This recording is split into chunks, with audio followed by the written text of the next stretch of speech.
সেই মুসলিম ছিল কোরআন ও হাদিস দিয়ে ঘিরা, রচিল তাহার নিজ তাজা খনি বিশ্বের ইতিহাস। সেই মুসলিম আজ বিশ্বের কাছে হইয়াছে পরিহাস। উপস্থিত চলমান সভার নির্বাচিত সুযোগ্য সভাপতি সাহেব, উপস্থিত আকাশের তারকা সাদৃশ্য উলামায়ে কেরাম, সামনে বসে থাকা ইসলাম পিপাসিত শ্রোতা মণ্ডলী, পর্দার অন্তরালে অবস্থানরতা আমার জননীর জাতি মা ও বোনেরা, প্রশংসা মাত্রে সে আল্লাহ পাকের, যিনি অব্যয়, যিনি অক্ষয়, যিনার কমতি নেই, যিনার শেষ নেই, যিনি প্রথম তিনি শেষ। হুয়াল আউয়ালু ওয়াল আখিরু ওয়াল যাহিরু ওয়াল বাতিন ওয়া হুয়া বিকুল্লি শাইইন আলিম। সে আল্লাহ পাকের সংক্ষিপ্ত প্রশংসা আদায় করে তিনার শেখানো ভাষা থেকে অন্তর থেকে বলি আলহামদুলিল্লাহ। তার পরে পরে শান্তি বর্ষিত হোক মহাবিশ্বের মহামানব আশরাফুল আম্বিয়া মেহবুবে কিবরিয়া নবী মুহাম্মদুর রাসূলুল্লাহ সাল্লাল্লাহু আলাইহি ওয়াসাল্লামের উপর আল্লাহুম্মা আমিন। আল্লাহুম্মা সাল্লি আলাইহি, আল্লাহুম্মা বারিক আলাইহি। আজকে আমার বক্তব্যের বিষয় কি হতে চলেছে বা কি হতে যাচ্ছে, সামনে যারা বসে আছেন তিনারা বুঝতে না পারলেও স্টেজে যারা বসে আছেন ওনারা বুঝে গেছেন যে কি বিষয়ে আমার আলোচ্য বিষয়টি হতে যাচ্ছে। আজকের এই আয়োজিত সভা একটা মাদ্রাসা কেন্দ্রিক আয়োজিত সভা, যেই মাদ্রাসাতে ছাত্র ছাত্রী উভয়ে পড়াশোনা করে আলেম হচ্ছে, আলেম হবে এবং আলেমাও হবে বা আলেমা হচ্ছে। তো আজকের বক্তব্যের বিষয়টি হবে উভয়ের সমন্বয়ে একটা গুরুত্বপূর্ণ বিষয়। এ বিষয়কে সামনে রেখে অল্প সময়ের মধ্যে কিছু মূল্যবান, গুরুত্বপূর্ণ, তত্ত্ববহল আলোচনা দেওয়ার চেষ্টা করব ইনশাআল্লাহুল আজিজ।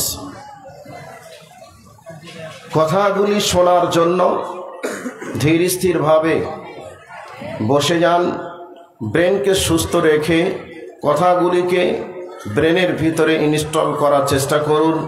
ইনশাআল্লাহ ইহকাল এবং পরকালে কামিয়াবি আসবেই ইনশাআল্লাহ। এই পৃথিবীতে সর্বপ্রথম আল্লাহ সুবহানাহু ওয়া তাআলা মনস্থির করলেন যে এই পৃথিবীতে আমি প্রতিনিধি সৃষ্টি করব। এক কথায় হযরতে আদমকে সৃষ্টি করব, এ ব্যাপারে আল্লাহ সুবহানাহু ওয়া তাআলা তিনি সিদ্ধান্ত নিলেন। যারা দুনিয়াতে যাবে, যাওয়ার পরে আমারই প্রশংসা করবে, আমারই তাসবিহ তাহলিল তাহমিদ বর্ণনা করবে। এই জন্য আল্লাহ সুবহানাহু ওয়া তাআলা তিনি হযরত আদমকে সৃষ্টি করলেন। পরে পরে এই পৃথিবীকে আবাদ করার জন্য আল্লাহ সুবহানাহু ওয়া তাআলা আম্মা জান হাওয়া আলাইহিস সালাতু ওয়াস সালামকে সৃষ্টি করলেন। এই পৃথিবী আবাদ করার জন্য আদমকেই সৃষ্টি করে রেখে দিতে পারতেন। যদি রেখে দিতেন তাহলে এ পৃথিবীর কি আবাদ হতো না। যেমন এ পৃথিবীকে আবাদ করতে গেলে একটা পুরুষের প্রয়োজন, পুরুষের পাশাপাশি একটা নারীর প্রয়োজন। নারীবিহীন একটা পুরুষ সংসার করতে পারে না, ঠিক একটা নারী একটা পুরুষবিহীন সংসার করতে পারে না। এই জন্যে আল্লাহ সুবহানাহু ওয়া তাআলা এই পৃথিবীকে আবাদ করার জন্য হযরতে আদমকে সৃষ্টি করার পরে পরে আম্মা জান হাওয়া আলাইহিস সালাতু ওয়াস সালামকে সৃষ্টি করলেন। ওনাদের দুইজনের মাধ্যমে পৃথিবীতে এ পর্যন্ত মানুষ দুনিয়াতে এসেছে। এই জন্যে আমরা বলি আমাদের আদি পিতার নাম কি? হযরতে আদম। আদি মায়ের নাম কি? হযরতে হাওয়া। আর ওখান থেকে যেহেতু আমাদের সৃষ্টি বা আমরা এ পর্যন্ত, এই জন্যে আমরা বলে থাকি কুল্লু মুসলিমুন ইখওয়া, প্রত্যেকটা মুসলমান ভাই ভাই। কারণ একই পিতার পৃষ্ঠদেশ থেকে, একই মায়ের পেট থেকে আমরা একের পর এক এসে এতজন মানুষ এ দুনিয়ার বুকে।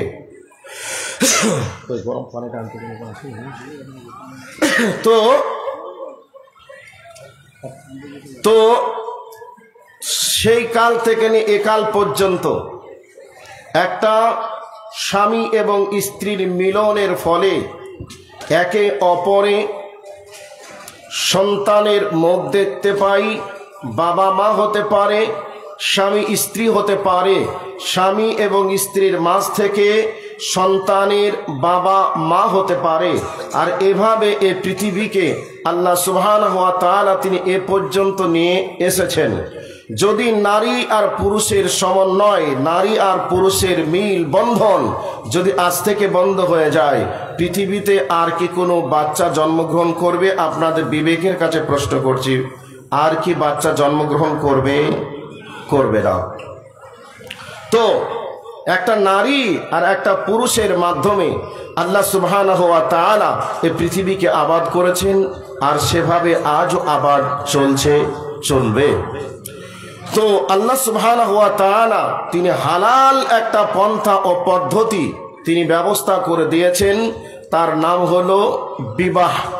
বিবাহের মাধ্যমে, নিকার মাধ্যমে হালাল বৈধ পন্থায় আমরা স্বামী এবং স্ত্রীকে গ্রহণ করে থাকি, আর তাদের মিল বন্ধনের মাধ্যমে আজকে এই পৃথিবীর আবাদ চলছে। এবার আজকে আপনাদের কাছে কথাগুলি একটা একটা করে বলতে যাচ্ছি, সামনের দিকে আগিয়ে যাচ্ছি, কথাগুলি একটু মনোযোগ সহকারে শুনে রাখবেন। বিষয়টি হলো, এই পৃথিবীর বুকে বর্তমান প্রেক্ষাপটে একটা বাপের একের পর দুইটা কন্যা সন্তান জন্মগ্রহণ করলে বাবা মন খারাপ করে, মাকে দোষারোপ করে, এমনকি অনেক স্ত্রী দুইটা তিনটা কন্যা সন্তান জন্ম দেওয়ার কারণে অনেক স্ত্রীকে অনেক জালেম পুরুষ ডিভোর্স পর্যন্ত দিয়ে দেয়। এগুলি আমরা দেখতে পাই, শুনতে পারি। এবার আপনাদেরকে বলছি যে দুইটা তিনটা মেয়ে জন্মগ্রহণ করলে বা জন্ম দিলে মন খারাপ কেন করে, দুঃখ মনে কেন ভাবে? শুধুমাত্র জেনে গেছে আমার মেয়ে আজকে 1 2 3 করে করে করে করে মেয়েটার বয়স যখন 18 বছর 15 বছর প্লাস বয়স হবে, তখন আমাকে আমার মেয়ের বিয়ে দিতে হবে। বিয়ে দেওয়ার সময় জামাই চাইবে গাড়ি, চাইবে সে আর কিছু, এরপরে কয়েক লক্ষ টাকা দাবি করবে।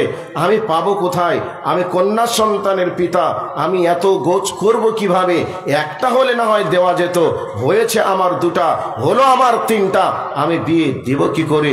এই নিয়ে দ্বিধাবোধ করে, টেনশন করে, দুঃখ প্রকাশ করে। করে কি করে না? করে।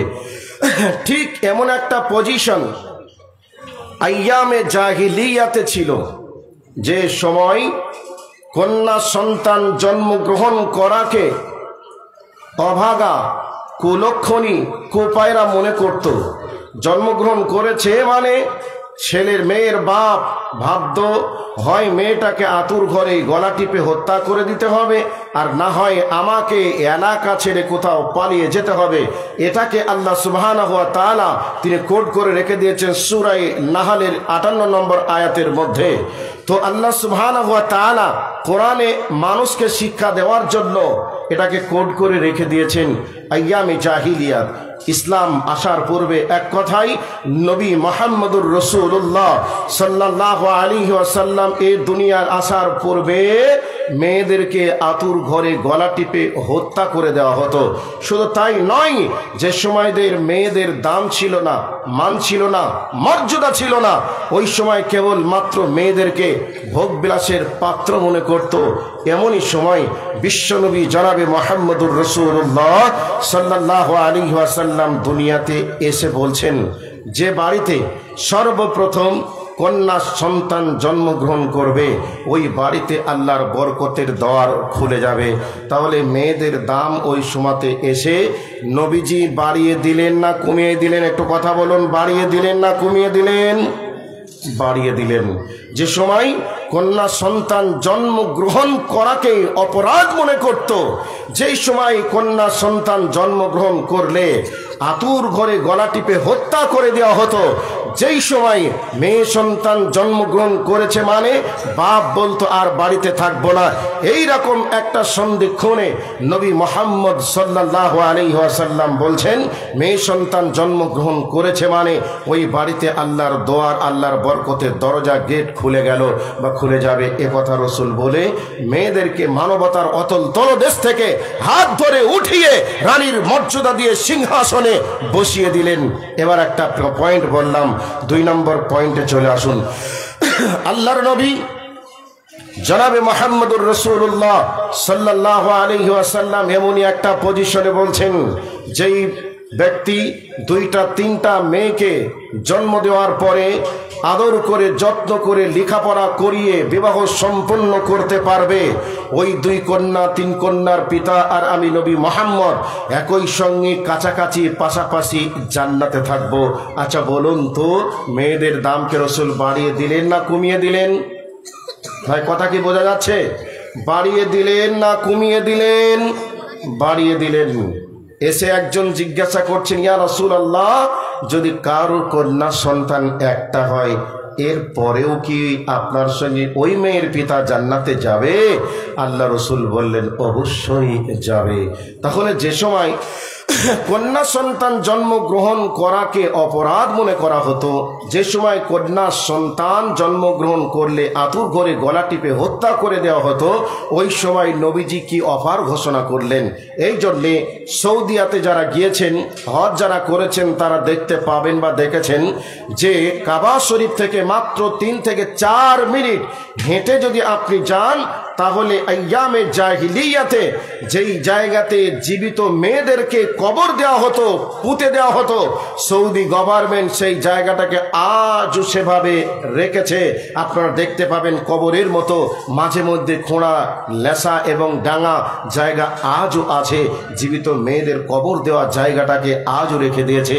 যে সময় মেয়েদের দাম ছিল না, মান ছিল না, মর্যাদা ছিল না, ওই সময় বিশ্বনবী জনাবে মুহাম্মদুর রাসূলুল্লাহ সাল্লাল্লাহু আলাইহি ওয়াসাল্লাম মেয়েদেরকে একেবারে হাত ধরে উঠিয়ে রানীর মর্যাদা দিয়ে সিংহাসনে বসিয়ে দিলেন, মানকে বাড়িয়ে দিলেন। এবার আপনারা চলে আসুন, যেই সময় মেয়েদের মান ছিল না, দাম ছিল না, মর্যাদা ছিল না, কি ছিল একটু বলি। মেয়েদের বিবাহর বয়সে পৌঁছে গেলে মেয়েদেরকে একটা হাটে বাজারে জমা করা হতো। বিবাহর উপযুক্ত ক্যান্ডিডেট যারা, তারা যেত, মেয়েটাকে নিয়ে আসতো চুক্তি সাপেক্ষে। দাম্পত্য জীবন যদি সুখের হয়, আনন্দের হয়, তোমাকে আমি সংসার করব, আর যদি না হয় আগামী সপ্তাহে তোমাকে আমি এখানে আবার রেখে যাব। আচ্ছা বলুন, এই প্রথা বা এই সিস্টেমটা কি ভালো ছিল না খারাপ ছিল? খারাপ ছিল। একটা দিলাম। নাম্বার 2,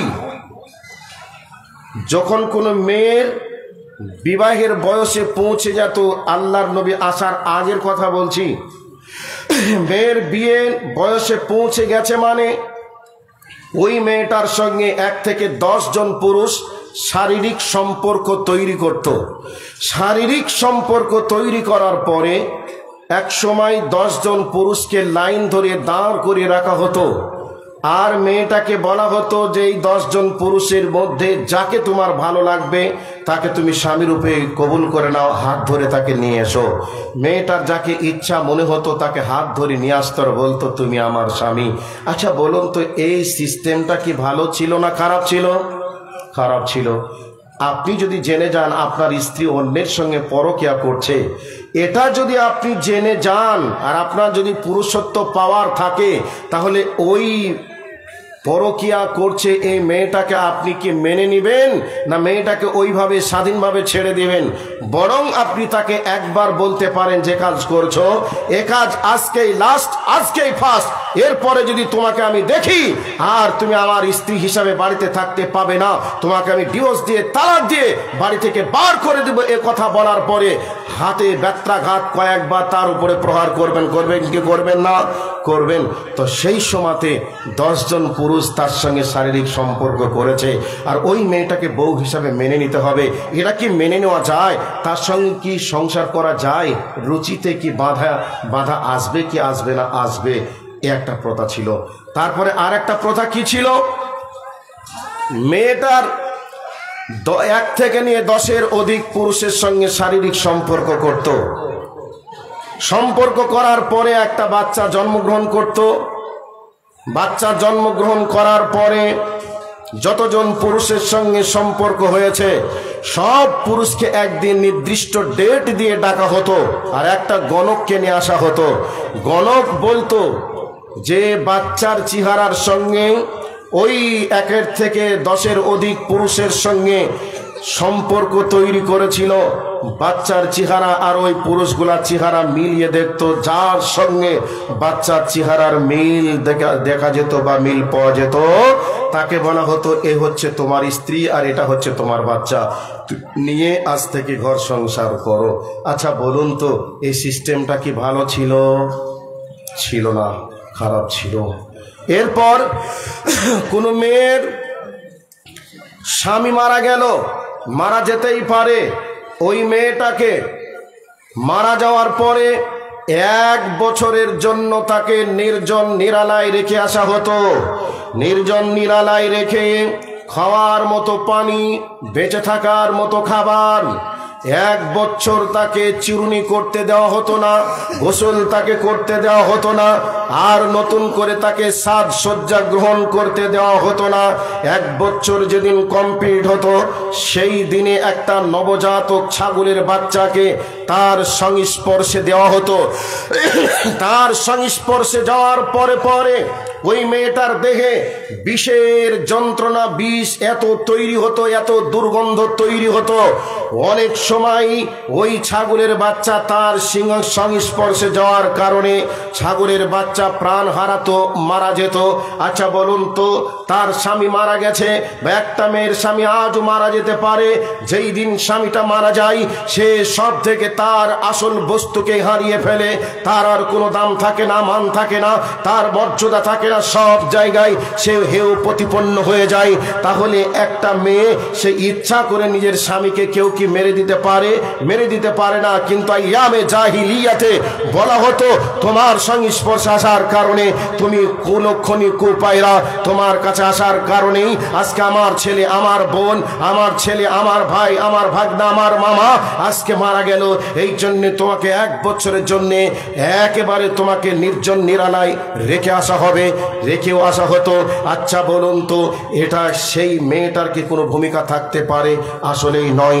কাজেই তাদেরকে আইয়ামে জাহিলিয়াতে মেয়েদেরকে কেবলমাত্র ভোগ বিলাসের পাত্র মনে করা হতো। আর ওই সময়তে বিশ্বনবীর মতো মহান মানুষটা দুনিয়ার বুকে আসলেন, আসার পরে মেয়েদের দাম মানকে কত বাড়িয়ে দিলেন আপনাদেরকে একটু বলে দিই। আল্লাহর নবী জনাবে মুহাম্মদুর রাসূলুল্লাহ সাল্লাল্লাহু আলাইহি ওয়াসাল্লাম বলেন, ইন্নাদ দুনিয়া কুল্লুহা মাতাউন ওয়া খায়রুল মাতাঈদ দুনিয়া আল মারাতুস সালিহা। বিশ্বনবী আমার বলছেন तमाम पृथिवीटा आल्लाहर काछे एकटा सम्पद और এই সম্পদের মধ্যে দামি সম্পদ হলো একজন ধর্মপ্রাণ মহিলা। যেই সময় মেয়েদের দাম ছিল না, মান ছিল না, মর্যাদা ছিল না, যে সময় মেয়েদেরকে ভোগবিলাসের পাত্র কেবলমাত্র মনে করত, ওই সময়তে বিশ্ব নবী আমার দুনিয়াতে এসে বলছেন, ওগো বিশ্বের মানুষ তোমরা শুনে রেখে দাও, আমি নবী তোমাদেরকে জানিয়ে দিলাম রে, গোটা পৃথিবীটা হলো আল্লাহর কাছে একটা সম্পদ, আর এই সম্পদের মধ্যে দামি সম্পদের নাম হলো একজন ধর্মপ্রাণ মহিলা।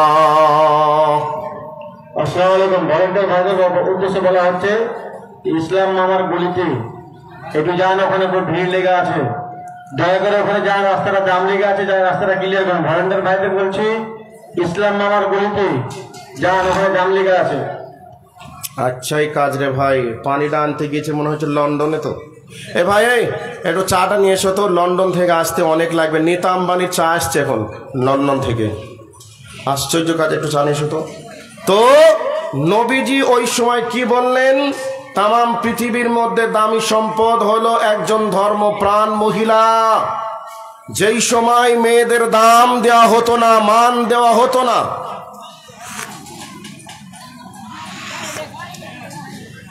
ওই সময়তে বিশ্বনবী মেয়েদের দাম আকা একবারে মানবতার অতল তলদেশ থেকে আকাশ পর্যন্ত ঠেকিয়ে দিলেন, মান পর্যন্ত বাড়িয়ে দিলেন। আর কি, যেই সময়তে স্বামী মরে গেছে মানে 1 বছর নির্জন নিরালায় রেখে আসা হতো। হিন্দু ভাইদের সমাজেও এক সময় ছিল, স্ত্রী মারা গেছে মানে তাকে চিতায় আগুনে জ্বালিয়ে পুড়িয়ে মেরে দেওয়া হতো। বিশ্বনবী জনাবে মুহাম্মদুর রাসূলুল্লাহ সাল্লাল্লাহু আলাইহি ওয়াসাল্লাম সর্বপ্রথম যে মেয়েটাকে বিবাহ করেছিলেন, ওই মেয়েটা বিবাহিত মহিলা ছিলেন না অবিবাহিতা ছিলেন? একটু আওয়াজ দেন তো ভাই, বিবাহিতা ছিলেন না অবিবাহিতা ছিলেন? বিবাহিতা ছিলেন। নবীজির বয়স 25 আর আম্মা জান খাদিজা রাদিয়াল্লাহু তাআলা আনহার বয়স কত ছিল? 40। তাহলে 40 বছরের একটা বিধবা মহিলাকে 25 বছরের যৌবনে পৃথিবীর শ্রেষ্ঠ মানুষটা বিবাহ করে মেয়েদের দামকে বাড়িয়ে দিলেন। যে সময় মেয়েদের বিবাহ হতো না, যে সময় মেয়েদেরকে কুলক্ষণী বলে নির্জনে রাখা হতো, গলা টিপে হত্যা করা হতো, ওই সময় সর্বপ্রথম যে মেয়েটাকে বিবাহ করেছিলেন, বিধবা মেয়েদেরকে বিবাহ করে দেখিয়ে দিলেন, আমি পৃথিবীর শ্রেষ্ঠ মানুষ হওয়ার পরে আমি বিধবা মেয়েদেরকে বিবাহ করে আজকে মেয়েদের দামকে বাড়িয়ে দিলাম, বেঁচে থাকার সুযোগ করে দিলাম। যদি বিশ্ব নবীর মতো মানুষটা এই পৃথিবীর বুকে না আসতেন, তাহলে মেয়েদের দাম থাকতো না, মান থাকতো না। হাজার হাজার নয় কোটি কোটি মহিলাকে স্বামীর সঙ্গে আগুনে জ্বেলে পুড়ে তাদেরকে বিদায় নিতে হতো। আপনাদেরকে বলি, রাজা রামমোহন রায় এই সতীদাহ প্রথার বিরুদ্ধে বহুকাল লড়াই করেও তিনি ব্যর্থ হয়েছিলেন। রাজা লর্ড ব্যান্টিং এটাকে রাজা রামমোহন রায়ের চেষ্টায় তিনি চিরতরের জন্য বন্ধ করে দিয়েছিলেন। এটা পেয়েছিলেন কোথা থেকে? আমার বিশ্বনবীর ফ্যাক্টরি থেকে পেয়ে তারা একাজ করতে পেয়ে অমুসলিম মা ও বোনদেরকে দুনিয়ার বুকে বেঁচে থাকার সুযোগ করে দিয়েছে। এই জন্য ইসলাম জাতির জন্য আশীর্বাদ, অভিশাপ নয়। ইসলাম নারীদের জন্য অভিশাপ নয়, বরং আশীর্বাদ। যদি ইসলাম না আসতো, মেয়েদের দাম ছিল না, দাম থাকতো না। মেয়েদের দাম ইসলাম দিয়েছে। এবার পয়েন্টের দিকে আগিয়ে যাচ্ছি। আসুন, আপনাদেরকে এতক্ষণ ধরে ভূমিকা শুরুর প্রেক্ষাপট বোঝাচ্ছিলাম, এবার আসল জায়গাতে প্রবেশ করছি।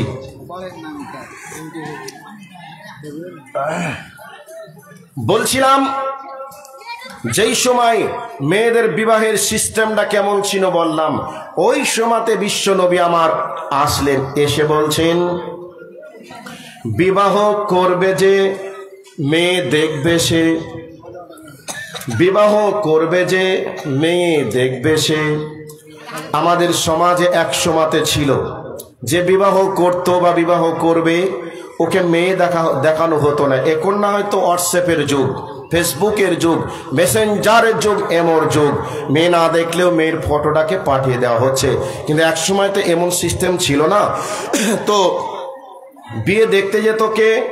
দোলা ভাই, খালাতো ভাই, মামাতো ভাই, চাচা, মামা, এরা দেখে এসে বিবাহ পছন্দ করত, এসে বলতো মেয়ে পছন্দ, বিয়ে দাও। এরকম একটা সিস্টেম ছিল কি ছিল না? ছিল। এই সময় যদি কোনো ছেলে বলতো বিয়ে আমি করব, মেয়েটাকে আমি দেখব, তাকে কি বলা হতো? একেবারে বেয়াদব ছেলে।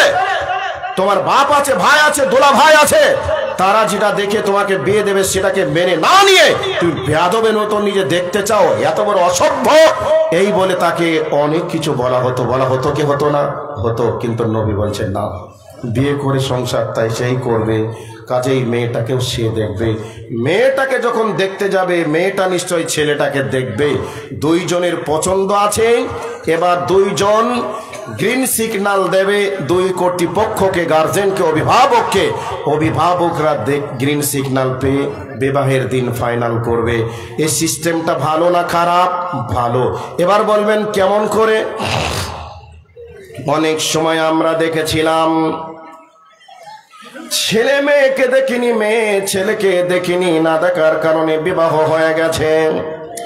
ছেলেটার একটা সুন্দরী মেয়েকে পছন্দ, এইরকম কালারের, এইরকম মডেলের মেয়ে দরকার। কিন্তু দেখা গেল কি, বাসুর রাত্রিতে গিয়ে দেখছে মেয়েটার প্রায় 65 কিলো ওজন, নাকটা আমার থেকেও মোটা, ঠোঁটটা আমার থেকে অনেকটা চ্যাপ্টা।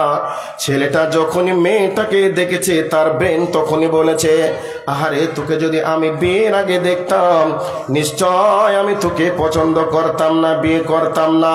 আচ্ছা বলুন তো, এইরকম খবর, এইরকম সিচুয়েশন অনেকের জীবনে ঘটেছে কি ঘটেনি? এইরকম দৃশ্য ঘটেছে কি ঘটেনি? ঘটার পরে একবারে বাসর রাত্রিতে স্বামী আর স্ত্রীর মাঝে একবারে ফাটল ধরে গেছে।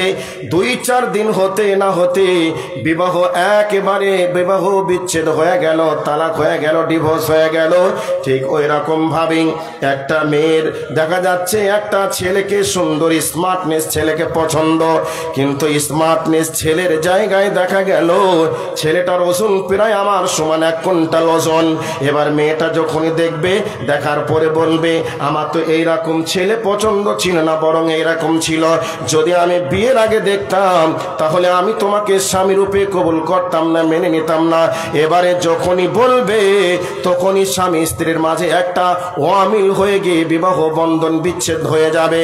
এই জন্য বিশ্বনবী আমার বলছেন, এমন একটি পজিশন আমি রেখে যাব না যেই পজিশনে পরবর্তী সময়ে স্বামী এবং স্ত্রীর মাঝে কমেন্ট করে, ঝগড়া করে তাদের বিবাহ বন্ধন বিচ্ছেদ হয়ে যায়। এই জন্যে বিশ্বনবী আমার দেখার পারমিশনটা দিলেন। ছেলেকে ছেলে যদি দেখতে যায় মেয়েও দেখবে। আর ইসলাম আসার পূর্বে কি সিস্টেম ছিল? তাদের সঙ্গে লাগাতার 10 জন পুরুষ বিমান না 10 জন পুরুষ শারীরিক সম্পর্ক করে তাকে আবার বউ হিসাবে বাড়ি নিয়ে আসা হতো। এ প্রথা কত জঘন্য, আর রসুলের দেওয়া সিস্টেমটা কত উন্নত।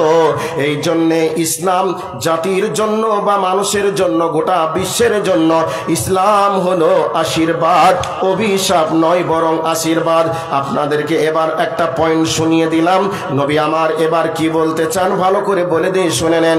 বিশ্ব নবী জনাবে মুহাম্মদুর রাসূলুল্লাহ সাল্লাল্লাহু আলাইহি ওয়াসাল্লাম বলছেন, তুনকিহুল মারআতা লিআরবাইন ওয়া লিমালিহা ওয়া লিহাসাবিহা ওয়া লিজামালিহা ওয়া লিদীনিহা ফাজফার বিযাতিদ্দিন তারিবাত ইয়াদাক। মুত্তাফাকুন আলাইহি। বুখারী এবং মুসলিমের হাদিস। নবীজি বলছেন, পুরুষের মতি, পুরুষের গতি, পুরুষের চিন্তা চেতনা একটা মেয়েকে বিবাহ করার সময় 4 রকম পদ্ধতি, 4 রকম সিস্টেমে বিবাহ করে। 1 নম্বর বিবাহ করে তুনকিহুল মারআতা লিআরবাইন ওয়া লিমালিহা। এবার কি দেখে মেয়েটার বাবার সম্পদ কত আছে। আমি যখন মেয়েটার বাবা মা মারা যাবে ওর ওয়ারিশ হিসাবে সম্পদের ভাগ কতটুকু পাওয়া যাবে এটা দেখে। বর্তমান সময়ে কত সম্পদ পাওয়া যাবে বাকির খাতায় নাম লিখতে চাই না, বরং বর্তমান সময়ে দেখে মেয়ের বাপ কয় লক্ষ টাকা দিতে পারবে এটা দেখে। কিন্তু নবীজি বলছেন আগের ব্যাপারের কথাগুলি এভাবে বলেছেন যে মানুষ দেখে তার সম্পদ কতটা আছে। সম্পদ আছে, মেয়ে সুন্দরী কি না দেখার দরকার নেই, মেয়ে শিক্ষিতা কি না দেখার দরকার নেই, মেয়ের ভিতরে দিন আছে কি না দেখার দরকার নেই, মেয়ের বাবার সম্পদ আছে। তাহলে অনেক পুরুষ বলে আর কিছু দেখার দরকার নেই, বিয়ে চলবে, বউ হিসাবে নিয়ে আসা যাবে। 1 নম্বর গেল। 2 নম্বর হলো আর এক রকমের পুরুষ আছে, সেই পুরুষরা দেখে মেয়েটার বংশ কোন বংশের মেয়ে, সৈয়দ বংশের না মরল বংশের, এটাকে দেখে বিবাহ চলতো। এখন আর সৈয়দ মরল বংশ দেখে না, বরং দেখে এই মেয়েটা কোন পার্টির লোকের মেয়ে, রানিং দল টিএমসি দলের নাকি সিপিএম এর না কংগ্রেসের। এবার রানিং দলের মেম্বার সিপিএম মানে টিএমসি পার্টির প্রধানের মেয়ে, আর কিছু দেখার দরকার নেই, এবার বিবাহ করে বিবাহ দিয়ে দেয়। এইরকম পদ্ধতি বর্তমান চলছে। নাম্বার 3, ওই মেয়েটা কত সুন্দরী, মেয়েটার চেহারা ভালো, মেয়েটার চুলগুলি একেবারে কুচকানো কুচকানো চুল, তার চোখগুলা একেবারে কাজল দেওয়া দেওয়া চোখ, সুন্দর চেহারা। মেয়েটা বিবাহের আগে কয়জন ছেলের সঙ্গে পরকিয়া করেছে, কোথায় কি করেছে দেখার দরকার নেই, খোঁজ নেওয়ার দরকার নেই। মেয়ে বড় সুন্দরী, তার ফর্সা চামড়া, অতএব আর কিছু দেখবো না, মেয়েটার সঙ্গে বিয়ে দেওয়া যাবে, বৌমা বানানো যাবে, স্ত্রী বানানো যাবে। এইরকম সিস্টেম বর্তমান সময়ে চলছে। নবীজি বলছেন উম্মতের দল, আমি নবী তোমাদেরকে বলে দিলাম রে, ফাজফার বিজাতিদ দ্বীন, আমি নবী তোমাদেরকে বলছি তোমরা মেয়ে দেখার ক্ষেত্রে তোমরা দিনদার মেয়েকে দেখে বিবাহ করো, তাহলে তোমাদের দাম্পত্য জীবন সুখের হবে, তোমাদের জীবনটা আনন্দের হবে। একটা মেয়ে দিনদার যদি হয়ে যায়, মেয়েটা জানে স্বামীর হক কি। স্বামীর সঙ্গে যদি আমি রাগান্বিত হয়ে রাত পার করি, তাহলে মেয়েটা জানে আল্লাহ পাকের নবী বলেছেন সারা রাত ধরে ফেরেশতারা তার উপরে অভিশাপ করে। শুধু ফেরেশতারাই নয়, আসমান থেকে জান্নাতের ভিতর থেকে যে সমস্ত হুরেরা ওই ব্যক্তির জন্য স্বামী রূপে কবুল করার জন্য আশা করে বসে আছে, ওই হুরেরা পর্যন্ত তার কাছে অভিশাপ করবে আর বলবে, ওরে হতভাগিনী রে, আমার স্বামীকে তুই আঘাত করেছিস, কষ্ট দিয়েছিস, অতএব তুই কোনোদিন ভালো হতে পারিস না। এবার এদিকে ফেরেশতারা তার উপরে অভিশাপ করবে।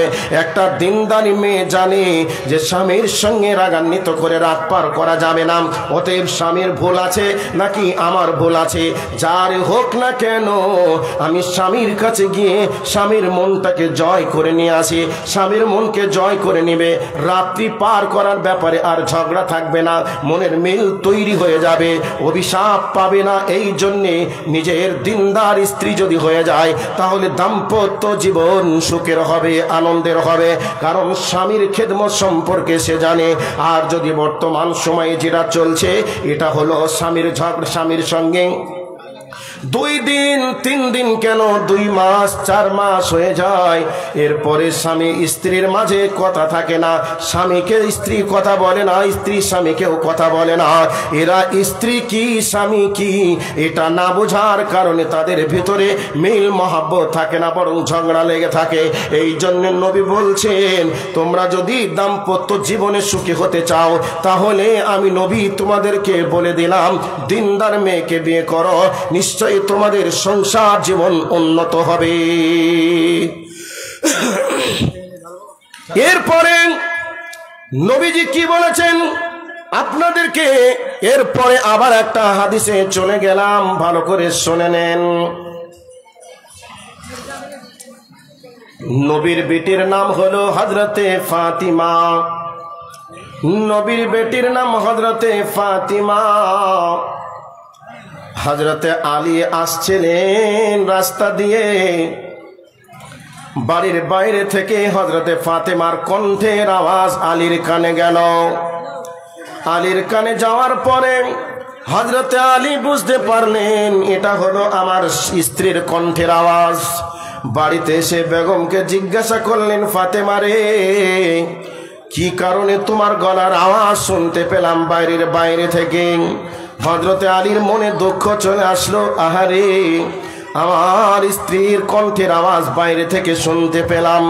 কারণ স্ত্রীর কণ্ঠের আওয়াজের ভিতরেও পর্দার বিধান দেওয়া হয়েছে, সংযত রাখতে বলা হয়েছে। হযরতে আলী মনে মনে রাগ করে নিলেন। এবার হযরতে ফাতিমা রাদিয়াল্লাহু তাআলা আনহা হযরতে আলীকে বলছেন, স্বামী গো, আমি ভুল করেছি, অন্যায় করেছি, তুমি আমাকে আল্লাহর হস্তে তুমি ক্ষমা করে দাও, মাফ করে দাও। এইভাবে কথোপকথন চলছে।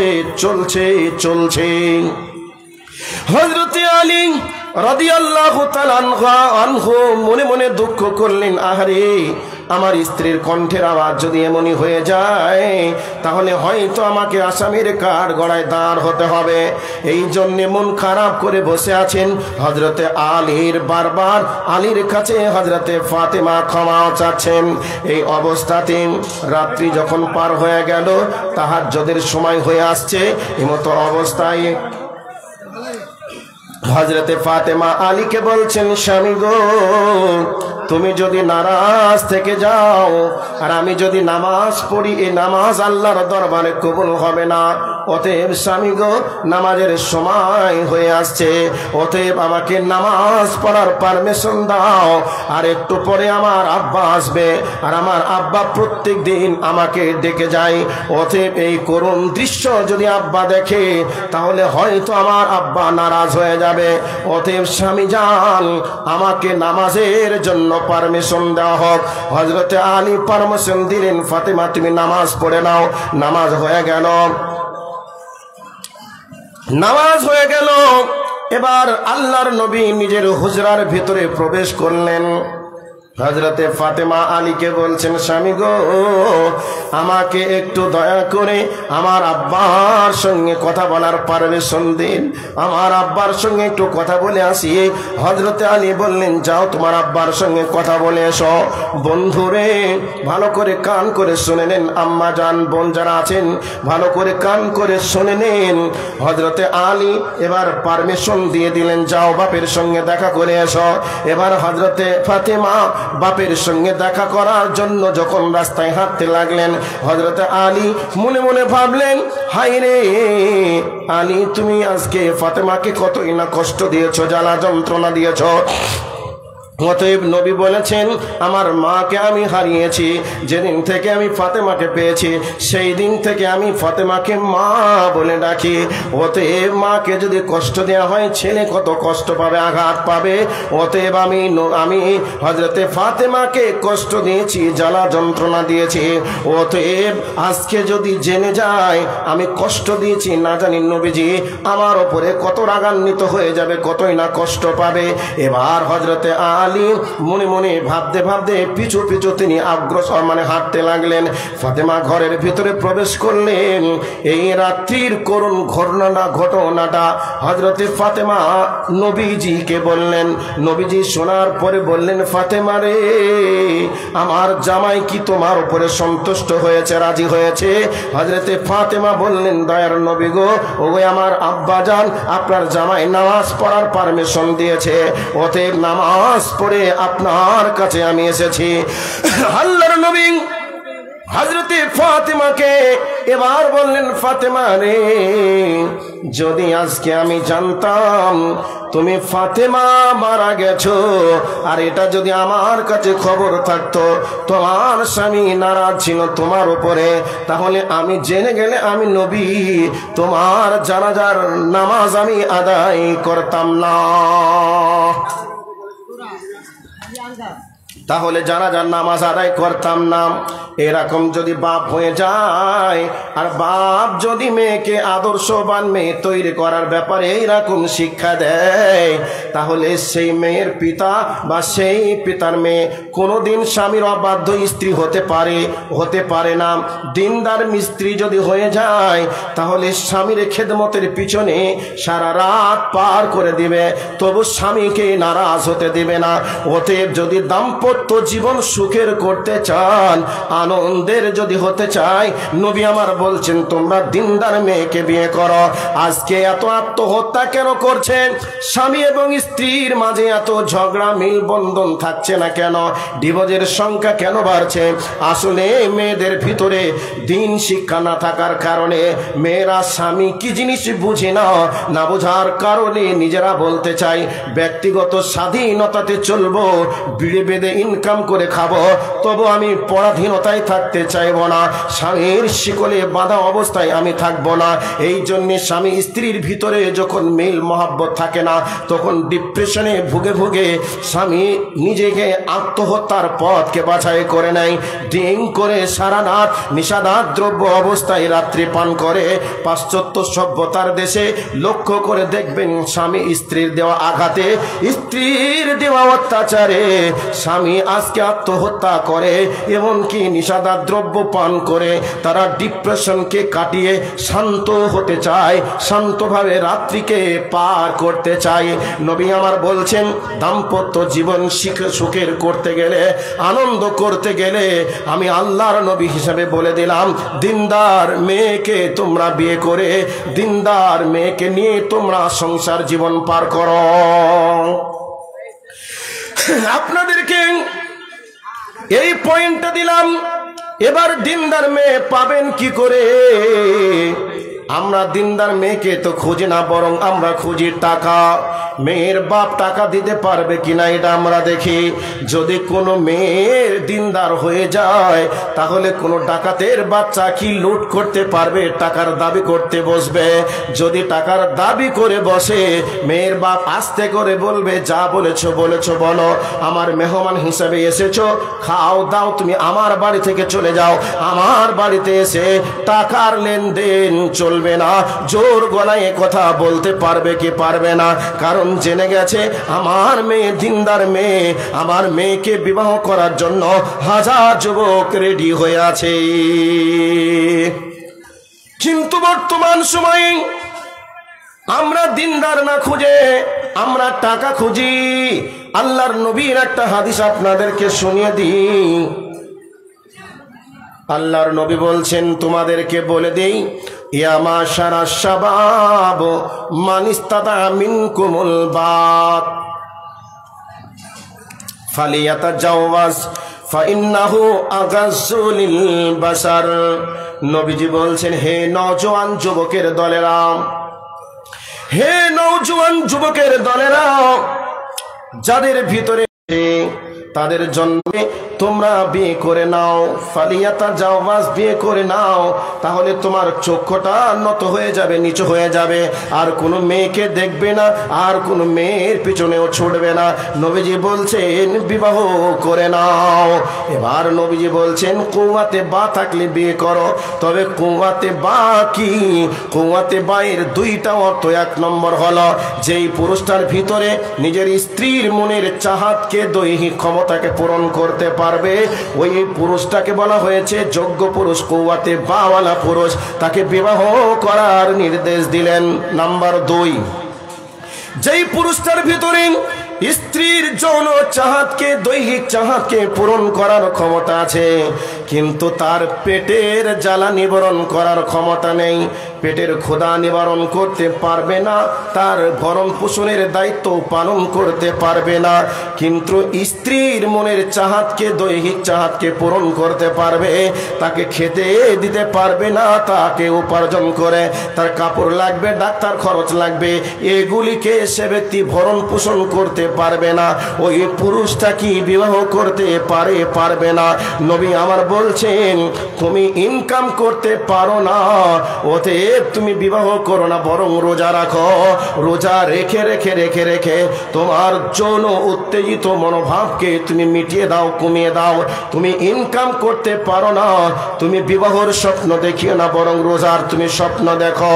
বর্তমান সময় কি হচ্ছে, ছেলে বিএ পাস করেছে, এমএ পাস করেছে, চাকরি পায়নি, ব্যবসাও জানে না, ব্যবসাও করেনি। এবার ছেলের বিয়ের বয়স হয়ে গেছে, ছেলের বাপ বলছে একটা মেয়ে দেখো, ঘটক লাগিয়ে দিল। ঘটককে বলল, ঘটক মশাই আমার ছেলেকে লেখাপড়া শিখিয়ে শিক্ষিত করেছি, ডাক্তার হয়েছে, ডাক্তার হবে, লেখাপড়া করেছি কিন্তু চাকরি পায় না, মাস্টার ডিগ্রি কমপ্লিট হয়ে গেছে, চাকরি পায় না, ছেলে আমার বেকার। ওতে মেয়ের বাপকে বলবে 10 লক্ষ 20 লক্ষ টাকা দিয়ে আমার ছেলেকে একটা ব্যবসা খুলে দিতে হবে, ব্যবসাকে বানিয়ে দিতে হবে। এইরকম মেয়ে দেখো, এইরকম চলছে যোগাযোগের মাধ্যমে মেয়ে হলে চলবে। কয়বার কোথায় বার হয়ে গেছে, কত ভাই পরকীয়ায় লিপ্ত হয়ে ধরা পড়েছে। এটা দেখে না, মেয়ের বাপ টাকা দিতে পারবে, ওই মেয়ের সঙ্গে বিবাহ দিয়ে বৌমা হিসাবে যদি বাড়ি নিয়ে আসে, আচ্ছা বলুন তো ওই বৌমার হাত থেকে শ্বশুর কোনোদিন সেবা যত্ন পাবে? এটা আশা করা যাবে না। শ্বশুর মশাই ছেলের বিয়ে দিয়েছে, বউ বানিয়ে এসেছে 5 লক্ষ 10 লক্ষ টাকা দিয়ে, 10 লক্ষ 5 লক্ষ টাকা নিয়ে ছেলের বিয়ে দিয়েছে। এরপরেও বলবে ছেলে আমাকে দেখবে, বৌমা আমাকে শীতের দিনে গরম পানি করে দিবে, আমি ওযু বানিয়ে মসজিদে যাব। বাবা নিম গাছ লাগিয়ে তুমি আঙ্গুর খাবে আশা করা যাবে না। কারণ নিম গাছ লাগিয়েছো, নিমই হবে, আঙ্গুর হবে না। তুমি যেদিন থেকে তোমার ছেলেকে টাকা নিয়ে বিয়ে দিয়ে তোমার বৌমাকে নিয়ে এসেছো, সেই দিন থেকে তুমি তোমার ছেলেকে বিক্রি করে দিয়েছো। তোমার বৌমা কোনোদিন তোমাকে সেবা করবে এটা আশা তুমি করিও না। তোমার ছেলেও তোমাকে ভালো সম্পর্ক রাখবে এটা তুমি আশা করিও না। এই জন্যে বর্তমান সময়ে বৌমার সেবা থেকে, ছেলের ভালোবাসা থেকে আজকে বাপেরা মায়েরা বঞ্চিত। আলেম ওরা মাদেরকে বলে, ইমাম সাহেব আগামী সপ্তাহে একটু মা বাবার খেদমত সম্পর্কে একটু বক্তব্য রাখবেন। ছেলেটা যে কি হলো, আমাকে আর ভালো করে কথা বলে না, আমার বৌমা যে এত জল্লাদ, এত হিংসুটি মেয়ে, আমাকে যদি একটু বলি গরম পানি করে দাও তো বৌমা, আমাকে কোনোদিন দিল না। বলবে সকাল সকাল কলের পানি গরম আছে, একটু টিপে নেন, আপনি ওযু বানিয়ে নেন, আমাকে ভালো চোখে দেখে না, আমার একটু সেবা করেন না। কাজে একটু বক্তব্যটা মা বাবার, শ্বশুর শাশুড়ির খেদমতের জন্য বলবেন, নিশ্চয় আমার বৌমা আমার ছেলে পরিবর্তন হবে। এ কথা বলে কি বলে না? অনেক আলেমদেরকে বলে কি বলে না? বলে। আচ্ছা বলে কাজ হবে? কাজ হবে গো? হবে না। কারণ মেয়েটা দেখেছে তার বাপের বাড়ি থেকে কত কষ্ট করে বেচে কিনে টাকা জোগাড় করে ডাকাতের বাচ্চা ডাকাতের হাতে দিয়েছে, আর ওই টাকা পেয়ে আনন্দে ঘুরেছে, চটপট করে বুলেট মোটরসাইকেল নিয়ে ঘুরেছে। বাপ আব্দুল্লাহ লুঙ্গি, ইসমাইল লুঙ্গি পড়েছে, আরদি কাপড়ের জামা পরে আনন্দে ঘুরেছে। আর মেয়ের বাপ ঈদের দিনে ভালো একটা কাপড় পরতে পারেনি। মা ঈদের দিনে বিধবার মতো পুরাতন কাপড় পরে ঈদের নামাজ পড়েছে। ছোট্ট ছোট্ট 15 বছরের 12-15 বছর 18 বছরের দুটি ভাই লেখাপড়া করতো, বিয়ে দেওয়ার কারণে বাপ গরিব হয়ে গেছে বলে ওই ভাই দুটো আর বাড়িতে থাকতে না পেরে লেখাপড়া বন্ধ করে রাজমিস্ত্রি কাজ কেরালায়, চেন্নাই গেছে রাজমিস্ত্রি লিভার। মেয়েটা দেখেছে আর মেয়েটা ভেবেছে, আহারে আমার বাপের এই অবস্থা, ছে আমার শ্বশুরের এই অবস্থা, আজকে আমার বাপের কাছ থেকে টাকা নিয়ে আনন্দ করছে আর আমার বাপ এভাবে অসহায়ের মতো দিন পার করবে। বাচ্চা বলুন তো, ওই মেয়েটার পায়ে রক্ত টকবক করে ফুটে মাথায় উঠবে কি উঠবে না উঠবে? সেই মেয়েটা কোনোদিন শ্বশুরকে ভালো চোখে দেখবে না, শাশুড়িকেও ভালো চোখে দেখবে না, লাত খেতে খেতে জীবন যাবে। কাজেই টাকা দিয়ে বিয়ে দিতে হবে ছেলের, এ চিন্তা বাদ দেন। যদি ছেলেকে টাকা দিয়ে বিয়ে দেওয়ার স্বপ্ন দেখেন, আপনি একজন জালেম হিসাবে আসামির কাঠ গড়ায় আপনাকে দাঁড় হতেই হবে। আরে বাবা, আপনি তো কাপুরুষ, আর কাপুরুষ হওয়ার কারণে আপনি একটা কাপুরুষ সন্তান জন্ম দিয়েছেন।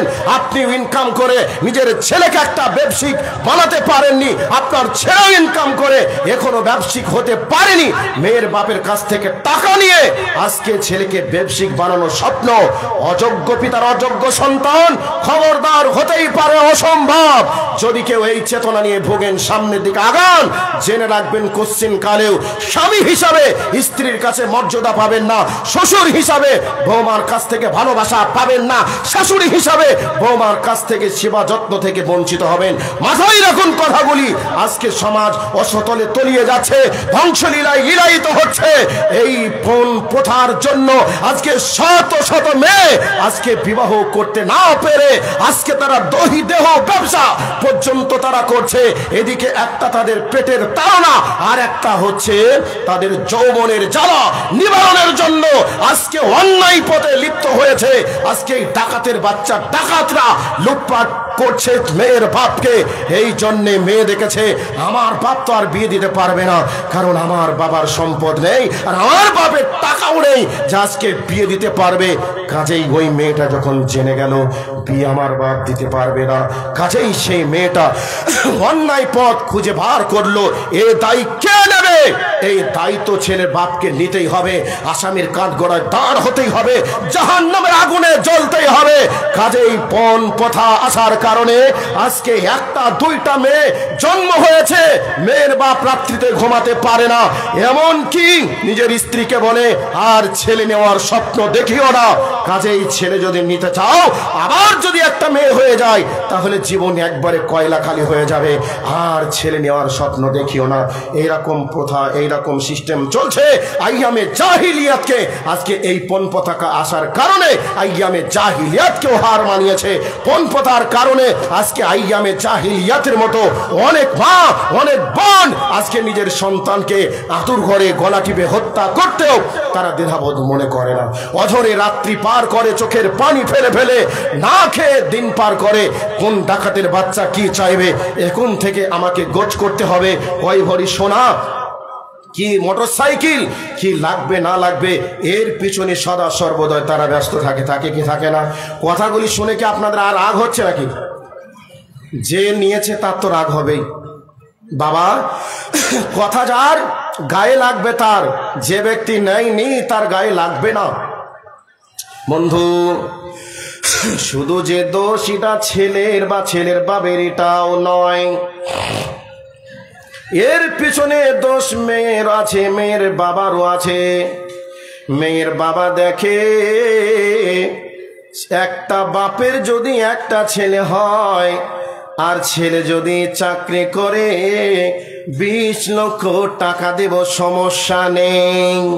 আরে বেঈমান, তোমার মেয়ের পেট কত বড়, চাকরিওয়ালা ছেলে লাগবে আর তুমি আবার 20 লক্ষ টাকা দেবে। যে ছেলেটা চাকরি করে 6 মাস পরে বাড়ি আসে, মিলিটারি চাকরি করে, বিএসএফ এর চাকরি করে, 6 মাস পরে মেয়েটা 6 মাস পরে বাড়ি আসে। আবার ওই ছেলেটা এদিকে 60-70 হাজার টাকা বেতন পায়, এদিকে মেয়ের বাপ বলছে আমি আবার 20 লক্ষ টাকা দেব। আচ্ছা, একটা মানুষের জীবিকা নির্বাহের জন্য টাকা কয় লক্ষ টাকা লাগে? যদি ছেলের মায়ের বাপ একটা বেকার ভালো শিক্ষিত নামাজি ছেলে দেখে আর যদি বলে বাবা তুমি নামাজ পড়ো, তুমি শিক্ষিত ভালো ছেলে, আমি তোমাকে 10 লাখ টাকা দিয়ে আমি একটা ব্যবসায়িক বানিয়ে দেব, আমার মেয়েটাকে নিয়ে তুমি সংসার করো। আচ্ছা বলুন তো, ওই মেয়েটা স্বামী পাবে, ওই মেয়েটা স্বামীটা স্ত্রী পাবে, দুইজনে কাছাকাছি থেকে তারা দাম্পত্য জীবন সুখের করে ওই মেয়েটাকে মাথায় নিয়ে নিয়ে চলবে আর বলবে তোমার বাপ কত ভালো, তোমার বাপ আমাকে একটা ব্যবসা খুলে দিয়েছে, এই বলে তাদের দাম্পত্য জীবন সুখের চলবে। কিন্তু আপনি সিদ্ধান্ত আগেই নিয়েছেন, ছেলে যদি চাকরি করে আমার 20 লক্ষ টাকা দিতে আমার পিছনে আসবো না, 10 লক্ষ কেন 20 লক্ষ 25 লক্ষ দেব, এইরকম করে সামনের দিকে আগিয়ে আগিয়ে চলে যাচ্ছে। বন্ধুরে, এটা একটা দিক গেল। 2 নম্বর দিক হলো আজকে মেয়েরা বেহায়া হয়ে গেছে। একটা মেয়েকে একটা ছেলে বিয়ে কেন করতে চায়? তার মনের ক্ষুধা জ্বালা যন্ত্রণা মেটাতে চায়, দৈহিক চেতনা পূরণ করতে চায়, সাথে সাথে তার মনের ভাব প্রকাশ করতে চায় গল্প গুজব করে।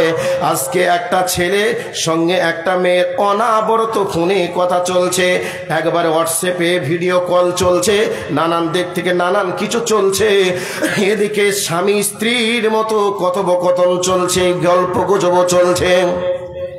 এরপরে ওই মেয়েটার দেহে কোথায় কি আছে না আছে সবকিছু ভিডিওর কলের মাধ্যমেও দেখে নিল এবং দৈহিক সম্পর্ক তারা করে নিল। এমনই পজিশন চলছে বন্ধুরে।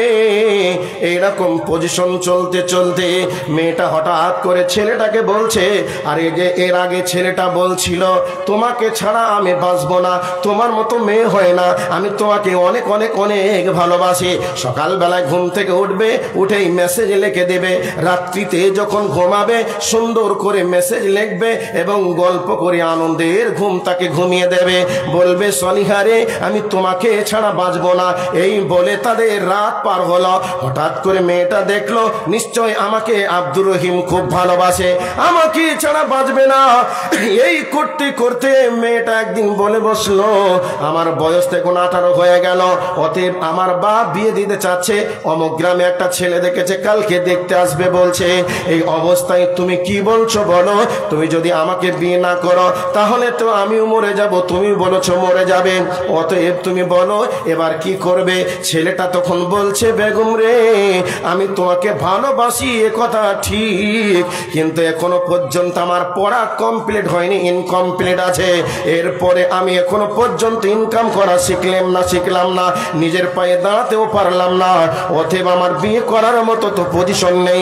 মেয়েটা যখন তাকে চাপ দিয়ে বসলো, না তোমাকে বিয়েই করতে হবে, কারণ তুমি আমাকে প্রেম করেছো, তুমি আমাকে বিয়ে করতে চেয়েছো বলে প্রেম করেছো, অতএব তোমাকে আমি সয় সম্পদ সব দিলাম, এমনকি নিজের প্রাণ মন সব কিছু দিয়ে দিলাম, তুমি বিয়ে করবে না তো আমি বাঁচবো কি করে?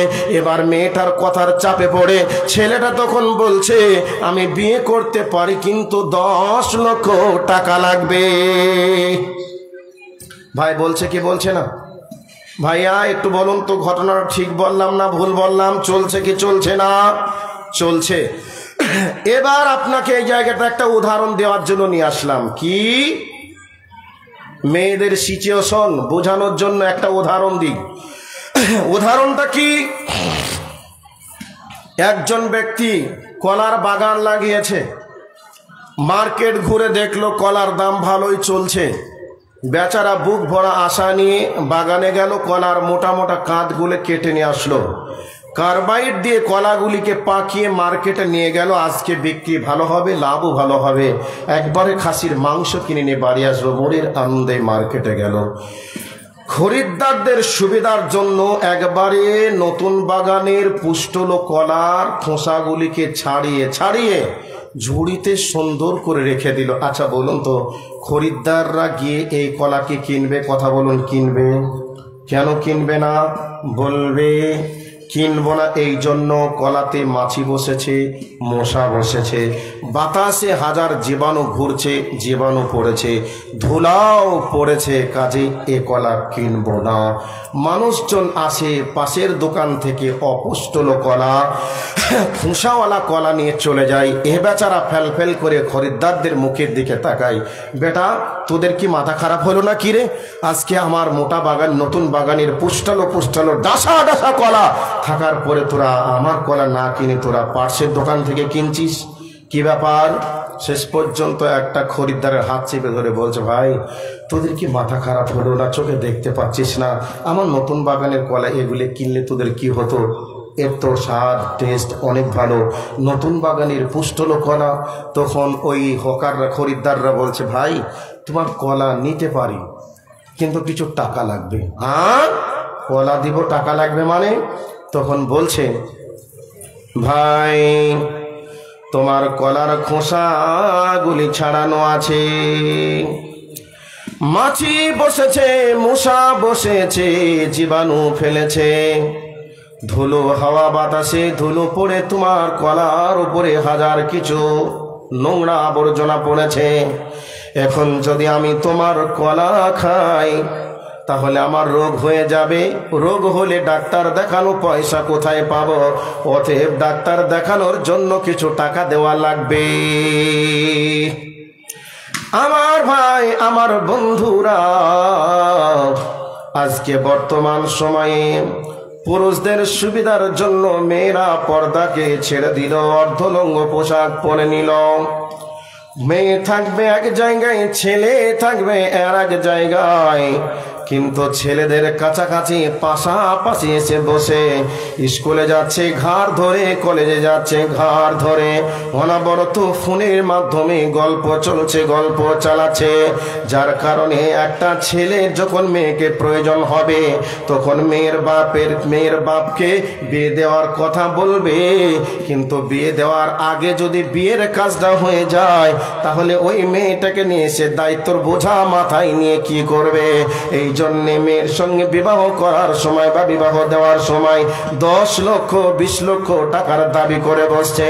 ইসলাম মেয়েদেরকে যে সীমারেখা দিয়েছে ওই সীমারেখার মধ্যে যদি মেয়েরা সীমাবদ্ধ থাকতো, নিশ্চয় ডাকাতের বাচ্চারা ওই মেয়ের বাপকে চুরি করার বা মেয়ের প্রতি কুদৃষ্টি দেওয়ার চিন্তা ভাবনা করতে পারতো না। আমার আল্লাহ এই জন্য বলছেন, ওয়াকারনা ফি বুয়ুতিকুন্না ওয়ালা তাবাররুজনা তাবাররুজাল জাহিলিয়াতিল উলা। আমার আল্লাহ বলেন, হে মেয়ের দল, তোমরা বাড়ির ভিতরে থাকবে বেহায়া পূর্ব যুগের মেয়েদের মতো। তোমরা যেন নিজেদেরকে প্রদর্শন করার জন্য তোমরা রাস্তায় বার হবে না। আজকে একটা বাৎসরিক জালসার দিনে মেয়েটা এসেছে, সুন্দর পোশাক পরে, মাথায় তার কাপড় নেই, হাতে মেহেন্দি লাগিয়েছে, জালসার দিনে বাই বাই বাই বাই করে ঘুরছে। একটা ছেলে একটা মেয়ের হাত ধরে ঘুরছে। এবার যদি ওই মেয়েটার বিয়ের জন্য বলে, কেউ কারোর মাধ্যমে যদি খোঁজ নেয়, হঠাৎ করে বলবে, ওই মেয়েটার কথা বলছো যে মেয়েটাকে জালসার দিনে অমুকের বেটার হাত ধরে ঘুরতে দেখেছি। আচ্ছা, এই খবরটা, এই দৃশ্যটা যদি আপনি দেখেন তাহলে ওই মেয়েটাকে যখন বিয়ের জন্য জিজ্ঞাসা করবে, ওই মেয়েটার প্রতি গ্রিন সিগন্যাল আপনি দিবেন না রেড সিগন্যাল দিবেন? বলবেন না না না, অমুক দিনে জালসার দিনে আমরা দেখেছিলাম অমুকের ছেলের হাত ধরে ঘুরতে, কাজে মেয়েটা ভালো নয়, মেয়েটার সঙ্গে বিয়ে দেওয়া যাবে না। যদি মেয়েটা বাড়িতে থাকতো বা জালসায় এসেছে, মেয়েটা যদি মাথায় হিজাব পরে, ওড়না পরে, চাদর পরে আসতো, মেয়েটার দৃশ্য যদি তার চেহারাটা কেউ না দেখতো তাহলে মেয়েটার প্রতি কুদৃশ্য কেউ দিতে পারতো না এবং মেয়েটার প্রতি রেড সিগন্যালও দিতে পারতো না। এই জন্য আমার আল্লাহ বলেন, তুমি বাড়িতে থাকবে। তারপরে আল্লাহ অন্য আয়াতের মধ্যে বলছেন, ইয়া আইয়ুহান নবী কুল লিআজওয়াজিকা ওয়া বানাতিকা ওয়া নিসাইল মুমিনিনা। আল্লাহ রাব্বুল আলামিন বলছেন, হে নবী, তুমি তোমার স্ত্রীকে বলে দাও বা তুমি তোমার স্ত্রীদেরকে বলো, তোমার মেয়েদেরকে বলো, এরপরে তুমি মুমিনা নারীদেরকে বলো, তারা যখন রাস্তায় চলবে তারা যেন মাথায় চাদর দিয়ে সুন্দর করে মাথাটাকে ঢেকে নেয়, যাতে করে তাদেরকে কেউ যেন দেখতে না পায়, তাদেরকে ইফটিচিং করার যেন সুযোগটা কেউ না পারে। তাহলে মেয়েদের যদি চলাচল এটা হতো, তাদের চেহারাটাকে ঢেকে রাস্তায় যদি চলতো, তাহলে মেয়েদেরকে ইফটিচিং করার কেউ কি কোনো সুযোগ পেত না। তাহলে মেয়েদেরকে আল্লাহ সুবহানাহু ওয়া তাআলা কিভাবে চলতে বলেছে, কোথায় থাকতে বলেছে, তার জন্য নীতিমালা নির্ধারণ করে দিয়েছে। কিন্তু আজকে কোরআন হাদিসকে আমরা না বুঝে ইচ্ছা মতো রাস্তায় চলছি। আজকে যতটা পুরুষ রাস্তায় আছে তার থেকে নারীরা বেশি আছে। ছেলেরা যত ঘুরছে তার থেকে মেয়েরা বেশি রাস্তায় ঘুরছে। পরিবেশ নষ্ট করার দায়ী কারা? আজকে পরিবেশ নষ্ট করার পেছনে মেয়েরা দায়িত্ব গ্রহণ করেছে। এই জন্য আজকে মেয়ের বাপের কাছ থেকে টাকা নেওয়ার স্বপ্ন ছেলের বাপ দেখছে। আমার ভাই, আমার বন্ধুরা, ইসলাম নারীদেরকে যে অধিকার, যে মর্যাদা দিয়েছে, এ অধিকার, এ মর্যাদা পৃথিবীতে কেউ দিতে পারেনি, কোনো ধর্ম দিতে পারেনি, পারবেও না। কিন্তু মেয়েরা আজকে মেয়েদের নিজের ব্যক্তিগত স্বাধীনতাকে অবলম্বন করতে গিয়ে আজকে তারা বেদাম হয়ে গেছে, সমাজের মানুষের কাছে বোঝা হয়ে গেছে। যে মেয়েটা যত স্কিন টাইট পোশাক পরে, যে মেয়েটা যত হিল তোলা জুতা পরে, সেই মেয়ের বাপের কাছ থেকে ছেলের বাপ তত টাকা দাবি করে বসে।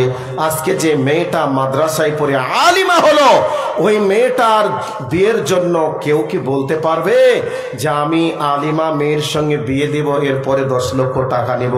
এ কথা কেউ বলতে পারবে? কথা বলুন, পারবে? পারবে না। বরং আলিমা মেয়ে, নাম শুনেছে আলিমা, ফারাগাত করেছে, ছেলের বাপ বলবে আমার ওই রকম একটা পর্দাশীল সুশিক্ষিতা একটা মেয়ের দরকার, যাকে আমি বৌমা বানিয়ে নিয়ে আসবো। সেই বৌমার পেট থেকে আমার বংশের পরিচয় বাড়বে, আমার নাতি হবে, আমার পোতা হবে, তারা আমার বংশের উজ্জ্বল গৌরব উজ্জ্বল করবে, গৌরব উজ্জ্বল ইতিহাস গড়বে। আমি এইরকম একটা মেয়ে চাই। তারপরে বলবে আমি মোহরানা মিটি দিয়ে বৌমা বানাতে চাই। এরকম কথা বলবে বলবে বলবে। কিন্তু আজকে যদি পর্দাহীন একটা মেয়ের বিয়ের কথা বলে, কেউ কি বলবে যে আমি দিনমোহর মিটি দিয়ে বিয়ে করব? কারণ ওই রকম পুরুষ ওই রকম মেয়ের কাছেই যাবে। কোনোদিন যোগ্য পাত্র যোগ্য পাত্রীর কাছে এসে দাবি করে বসতে পারে না, পারবেও না।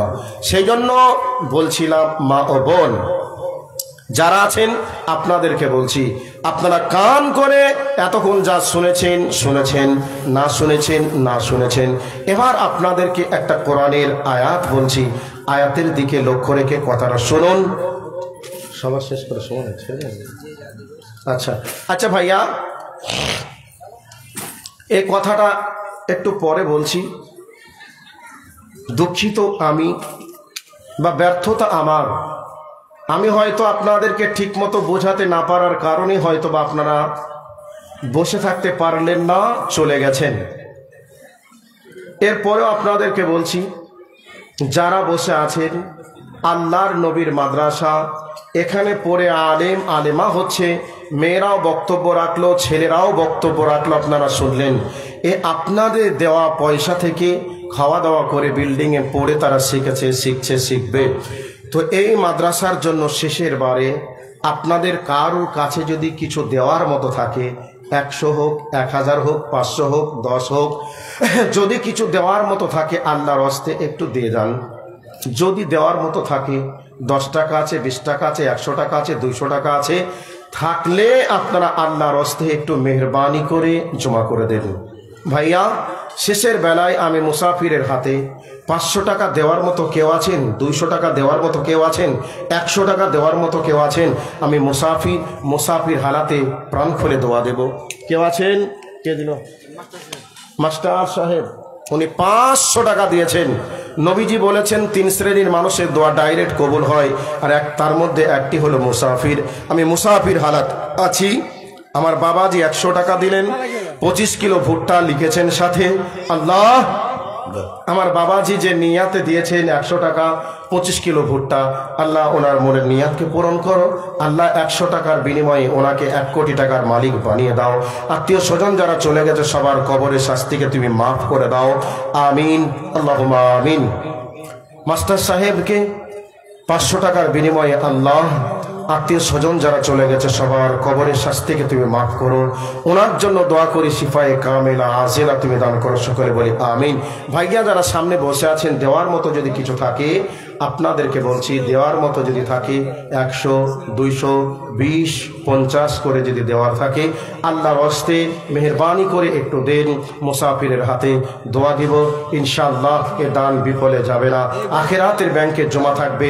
আপনারা মহাপ্রলয়ের দিনে আপনারা পেয়ে যাবেন ইনশাআল্লাহ। কেউ আছেন ভাইয়া?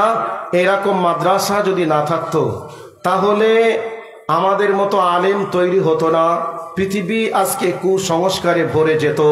অন্যান্য সম্প্রদায়েরা আজকে যেভাবে রাত পার করে, দিন পার করে, এভাবে আমাদেরকেও পার হতে হতো। আজকে আলেমা যারা তৈরি হচ্ছে, এদের পেট থেকে কত ভালো ভালো সন্তান জন্মগ্রহণ করে এ দুনিয়াকে খেদমতের পিছনে তারা কাজে লাগাবে। সেই জন্য এ মাদ্রাসায় দান করলে নষ্ট হবে না, বিফলে যাবে না। আপনারা একটু মেহরবানি করে যাদের কাছে আছে দেন। একজন 200 টাকা, একজন 20 টাকা দিয়েছে।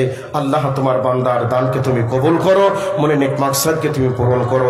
তাদেরকে তুমি হায়াতে তাইয়্যিবা, সিহাতে কুল্লিয়া, শিফায়ে কামেলা আজিলা তুমি দান করো।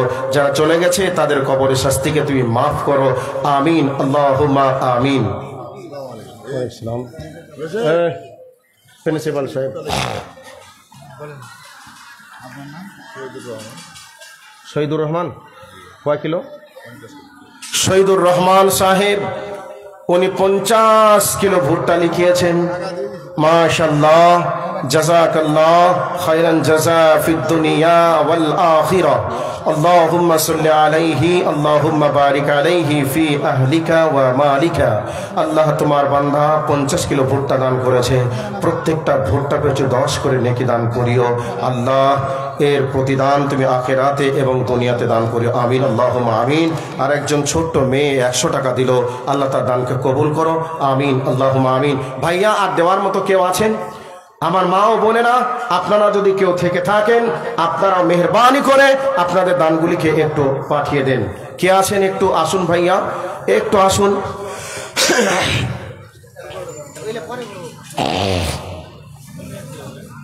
একজন বাবাজি শেষের বেলায় 20 টাকা দান করেছেন। বাবাজির দান তুমি কবুল করো, মাশাআল্লাহ, জাযাকাল্লাহ খায়রান জাযা ফিদ দুনিয়া ওয়াল আখিরা। আল্লাহুম্মা সাল্লি আলাইহি, আল্লাহুম্মা বারিক আলাইহি ফি আহলিকা ওয়া মালিকা। ভাইয়া আসুন, যদি কেউ দেওয়ার মতো থাকেন। একজন ভাই আমার মাদ্রাসায় পড়ে, ছাত্র স্টুডেন্ট, 50 টাকা দান করেছেন। আল্লাহ দানকে তুমি কবুল করো, তার দানকে তুমি সাদের মঞ্জুর করে নাও। আয় আল্লাহ তাকে দ্বীনের একজন দায়ী বানিয়ে দাও রব্বুল আলামিন। মদিনা ইউনিভার্সিটিতে পড়ে একজন যোগ্য আলিম হওয়ার তৌফিক দান করো, সাথে সাথে দ্বীনের দায়ী হিসাবে তুমি কবুল করো, আমিন আল্লাহুম্মা আমিন। ভাইয়া কেউ যদি থাকেন তাড়াতাড়ি একটু আসুন। যদি না দেওয়ার মতো থাকে তাহলে এখান থেকেই সমাপনী দিচ্ছি। আপনাদের জন্য দোয়া করি। যারা এই প্রোগ্রামকে, একজন 30 টাকা দান করেছে, আর একটা ছোট্ট মেয়ে 30 টাকা দান করেছে। আল্লাহ তাদের দানকে তুমি সদরে মঞ্জুর করো, আমিন। জাযাকাল্লাহ খায়রান জাযা ফিদ দুনিয়া ওয়াল আখিরা। আল্লাহুম্মা সাল্লি আলাইহি, আল্লাহুম্মা বারিক আলাইহি ফি আহলিকা ওয়া মালিকা। আয় আল্লাহ মাদ্রাসার শিক্ষকদেরকে আল্লাহ তুমি দ্বীনের জন্য